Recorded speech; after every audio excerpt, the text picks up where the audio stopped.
India आके जनाब थोड़े कश्मीर दे नाल की कर रहा है थोड़ी पॉलिसी ये है कि जी हम कश्मीर का नक्शा डाल देंगे।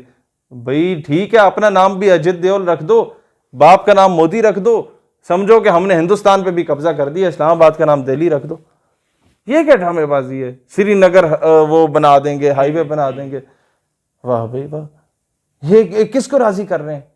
कौम को वो बना रहे हैं जो लफ्ज में यहाँ पर यूज नहीं करना चाहता, कि यहाँ पर फैमिलीज देख रही होती हैं इंटरव्यूज। लिहाजा प्रैक्टिकली कुछ करना है तो करो, ये मदारियों वाले काम ना करो कि जहाँ बंदर मदारी ने बंदर को नचाया, कौम इकट्ठे होकर तालियां बजा रही है ना। इस तरह नहीं चलेगा। कब तक इस कौम को धोखा दोगे? इसमें इन्होंने बड़ी गलती की है। एक तो सबसे बड़ी गलती ये की है कि इन्हें 1 मिनट खामोश नहीं रहना चाहिए था, इन्हें 2 मिनट खामोश रहना चाहिए था, ताकि कश्मीर के साथ फ़लस्तीन भी आज़ाद हो जाता। फिर इन्होंने पहले एक तराना बनाया, इंडिया जा जा कश्मीर से निकल जाए। कश्मीर से इंडिया नहीं निकला तो जा छोड़ दे मेरी वादी नहीं होना चाहिए था, इंडिया दफा हो जा कश्मीर से निकल जा, शायद वो निकल जाता। मतलब आप लोगों को इस तरीके से चलना चाहिए।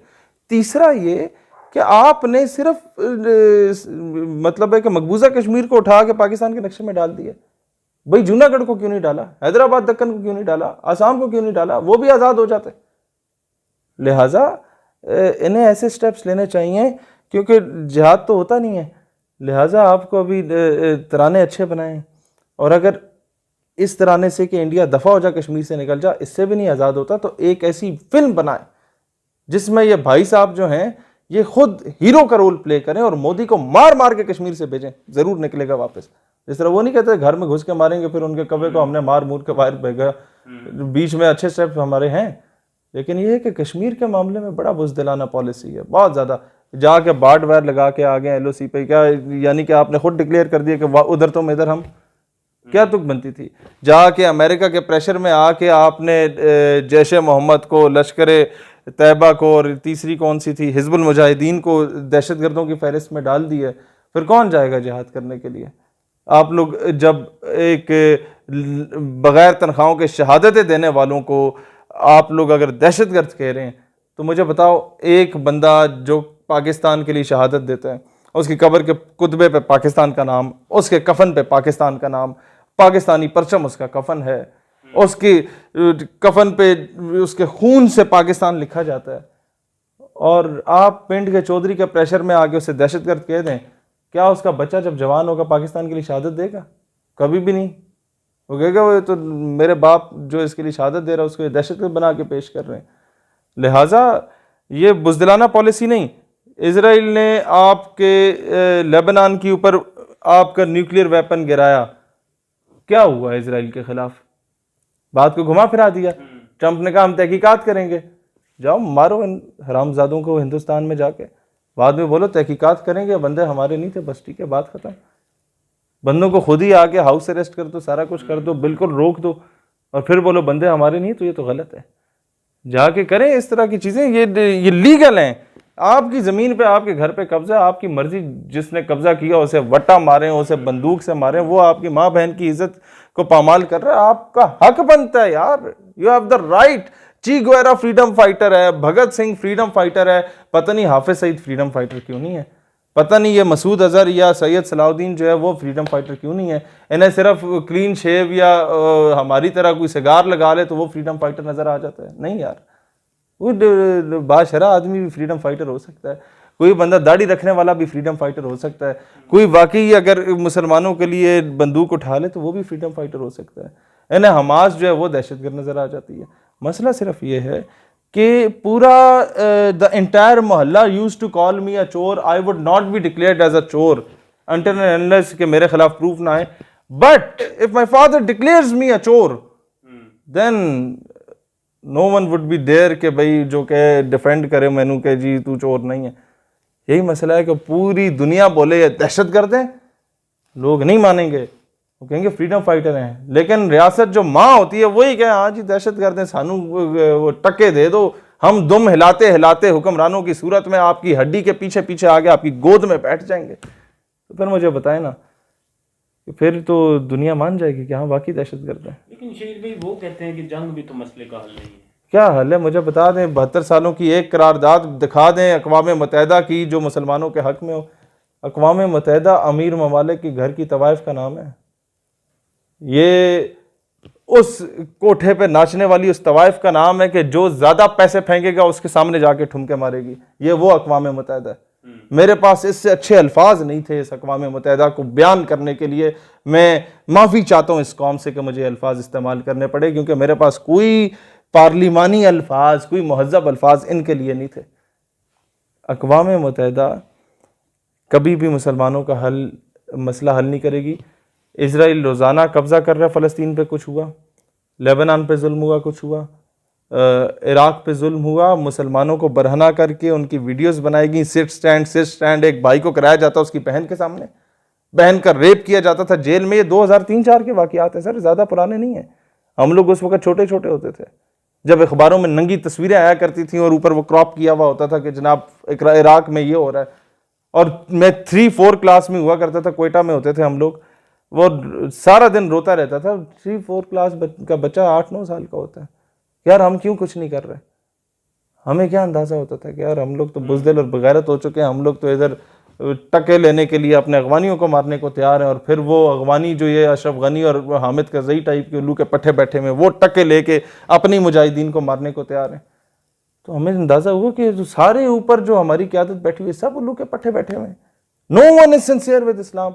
आके हमें बताते हैं कि जी ये हमारी रियासत है, बस उसकी हिफाजत करो, हमने कोई इस्लाम का ठेका लिया हुआ। यार तुम लोग तो फिर अल्लामा इकबाल को डिनाई कर रहे हो। वो तो कहता है कौम मजहब से है, मजहब जो नहीं तुम भी नहीं, जज्बे बाहम जो नहीं महफिल अंजुम भी नहीं। कौम तो बाउंड्रीज की मोहताज नहीं है। कौम अगर ये वतन से होती तो ठीक है, हम हिंदुस्तान के साथ एक कौम थे, फिर क्यों ये एक अलग रियासत बनाने की तुक बनती है? वो बनी ही इस वजह से थी। क्या आपने ठेका लेना है? आप ठेकेदार हैं, आप चौकीदार हैं आलम इस्लाम के। आपने चौकीदारी करनी है, पहरा देना है, आपने डिफेंड करना है। दुनिया में 2 ही रियासतें बनी है नजरिए के नाम पे, एक आपकी वो बनी थी इजराइल यहूदियों के नजरिए पे, एक आपकी रियासत ये बनी पाकिस्तान मुसलमानों के नजरिए पे। हम लोगों के जितने हुकाम बाला हैं, ये माजरत के साथ वही बूट पॉलिसियों वाला काम इन्होंने किया हुआ है। वही ये उनके वो घोड़े पाल ज़मीन उठा के रखी हुई है अंग्रेज़ों की, वही इन्होंने हरकतें टिपिकल चूड़ों वाली इन्होंने की हुई हैं कि इन लोगों ने कभी भी उम्मत के बारे में नहीं सोचा। और ऐसे ही लोगों को पाल पोस के मगरब देखें हमारे लिए वैक्सीन, मेडिसिन या हमारे लिए किसी किस्म की ये कतरे शतरे ड्रॉप्स शॉप्स नहीं बनाता, सिर्फ लीडर्स भी बनाता है, प्लांट किए जाते हैं। तो मैं अब नाम लूंगा शौकत अजीज का तो हमारे अटक वाले लोग नाराज होंगे।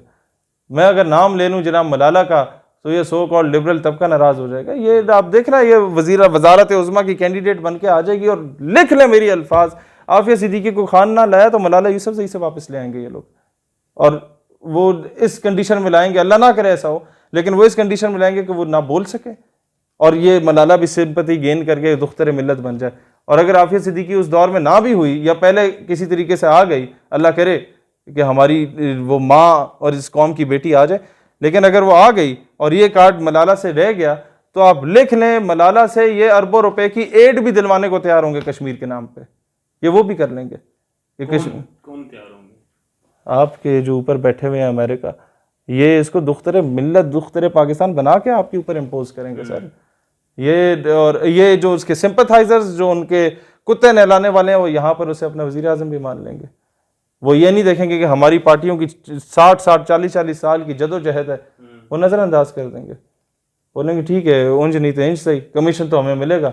मलाला ऊपर बैठ के ठीक है, और मलाला आगे बड़ी प्यारी प्यारी बातें करेगी, लेकिन होगा क्या कि नीचे जो उसके चेले चापलूस बिठाए जाएंगे, आपका फॉरेन मिनिस्टर वही होगा जो उनका चाहने वाला होगा, आपका इंटीरियर मिनिस्टर वही होगा जो उनका चाहने वाला होगा। बाकी यही होगा कि आपके दरबारों पे बड़े बड़े उर्स मेले होंगे, मलाला जाके चादर भी चढ़ा देगी, कौम कहेगी मलाला बड़ी नेक है जनाब, ये तो बरेलवी है। वहाँ जाके तबलीगी मरकज़ में भी जाके पैसे दे आएगी, वो बोलेंगे जी देवबंदी है। वहाँ जाके आपके जो मातम के जुलूस होंगे वहाँ पर भी आगे आगे आ जाएगी, ये सारे खुश होंगे। होगा क्या कि अंदरूने खाना जनाब आपके तमाम कानून तब्दील होंगे। ये लिख लीजिएगा, और कानून तब्दील हो जाए ना आप खोखले रहते हैं। मुल्ला को जो दी हिंद में सजदे की इजाजत, नादा ये समझ बैठा है कि इस्लाम है आज़ाद। ये हाल होगा हमारा। हम कहेंगे जी हम तो बड़े आज़ाद फिजाओं में जी रहे हैं, लेकिन जिहाद पे जिस तरह आज दहशतगर्दी है ना, तब जिहाद पे इससे भी बड़ा कोई लेबल लगा दिया जाएगा। एक मैकेनिज्म होता है ना, इन मिनिस्टर ने सारी ज़िंदगी तो नहीं रहना, आगे का भी सोचना होता है। पहले भी लीडरशिप प्लांट की गई, फिर अभी प्लांट डायरेक्टली इनडायरेक्टली कहीं ना कहीं से कोई ना कोई चेहरे चापलूस प्लांट कर दिए जाते हैं, और मुस्तकबिल में भी प्लांट किए जाते हैं। ये हमारी तरह बेवकूफ़ तो है नहीं, हम तो सिर्फ सोचते हैं अगले इलेक्शन जनाब 3 साल बाद 2023 में इलेक्शन आएगा तो असी जनाब जाके जंड तो खड़े हो जाएंगे, या फलाना जड़ा मलक साहब आके तो खड़ा हो जाएगा। नहीं, ये they think for the centuries, at least they think for the decades कि जी हम अगले 10 साल अगले 100 साल क्या करेंगे। ये लॉन्ग टर्म मेजर्स लेते हैं। हम तो यही होता है कि जी असी जाके काउंसलर बन जाएंगे, ना, इस तरह नहीं होगा। ये बहुत आगे का सोचते हैं, इसलिए ये लोग थ्रू प्रॉपर चैनल चलते हैं, और हम लोग वही गुलामी तावील का फंदा जो कोई सयाद लगा दे, ये शाख नशेमन से उतरता है बहुत जल्द, वही कि कोई नंगा उठ के आ जाए, हम बोलेंगे बाबा जी बड़े मजजूब हैं।